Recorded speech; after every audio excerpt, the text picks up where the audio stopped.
And good morning again. South Carolina Republican Lindsey Graham is in Cottonwood, Arizona this morning. And Senator, thanks for coming. I want to start with some of these details, more details now coming out on the Russian bombers and their family. It now turns out that not only was one of them was on a U.S. terror watch list, but also his mother as well. What do you make of this, and where are we in all of this? Well, I don't know if his mother was on the watch list, but the warning letters the FBI received in March of 2011 and the CIA, I think in November 2011, included the mother as someone to be worried about. I think information sharing failed. The FBI investigated the older brother but never shared the information with a fusion cell in Boston so people in the Boston area could be on the lookout. When he goes back to Russia in January 2012, the system pings at DHS, but DHS doesn't share the information with the FBI or the CIA.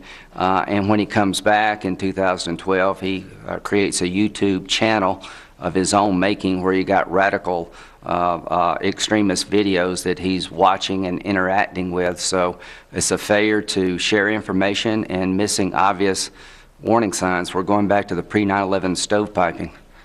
Well, what do we do? What needs to be done here?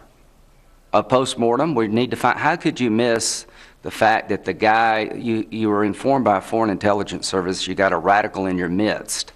We can't track him to Russia. We lose him going to Russia and coming back for as an interview.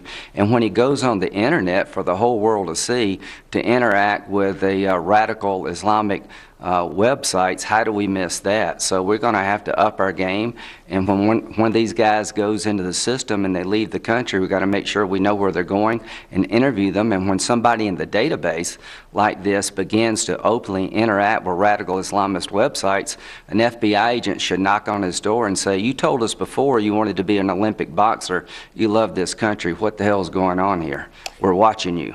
Let me turn to Syria and the situation there, where there are now reports that the Syrian government was using chemical weapons on its own people. The president said last week this could be a game changer.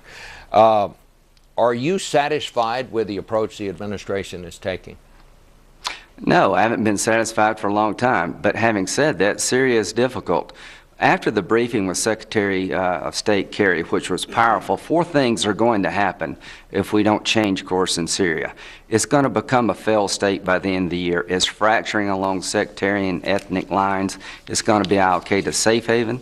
The second thing, the chemical weapons, enough to kill millions of people, are going to be compromised and fall in the wrong hands. And the next bomb that goes off in America may not have nails and glass in it. The third thing I worry about is the King of Jordan. He's had 500,000 refugees flood his country from Syria. They could be up to 1 million to 3 million in the next 6 months to a year, and his kingdom could fall, and he's a moderating influence, a good ally to us in Syria.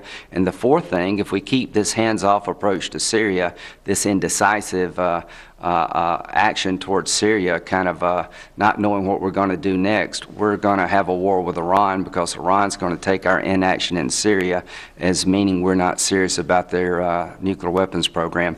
We need to get involved, and there's a growing consensus, Bob, in the U.S. Senate that the United States should get involved. Well, some of the things that are being suggested, a no-fly zone, that could be pretty dangerous for the United States, could it not? Because we understand the Syrian government is setting up anti-aircraft weapons in those populated areas. This will not come without some cost. Yeah, there's nothing you can do in Syria without risk, but the greatest risk is a failed state with chemical weapons falling in the hands of radical Islamists, and they're pouring into Syria. The longer this goes, the more likely you'll have a failed state, and all hell's going to break loose in the region. It's a disaster for the region. It's going to be a disaster for the world. One way you can stop the Syrian Air Force from flying is to bomb the Syrian air bases with cruise missiles. You don't need to go deep into Syria to do that. If you could neutralize the air advantage the Syrian government has over the rebels, I think you could turn the tide of battle pretty quickly. As to arming the rebels, There are more radical Islamic fighters there than there were last year, and if it goes on 6 months more, there are going to be more. Let's give the right weapons to the right people. There's two wars to fight. One, to get Assad out of there. He's really a bad guy, dangerous to the world. The second war, unfortunately, is going to be between the majority of Syrians and the radical Islamists who've poured into Syria. So we need to be ready to fight two wars. You don't need boots on the ground from a U.S. point of view, but you sure do need international actions to bring this thing to a close quickly. If it goes on through the end of this year, the whole region's going to fall into chaos. All right. Well, Senator Graham, thank you for being with us and sharing that this morning. I want to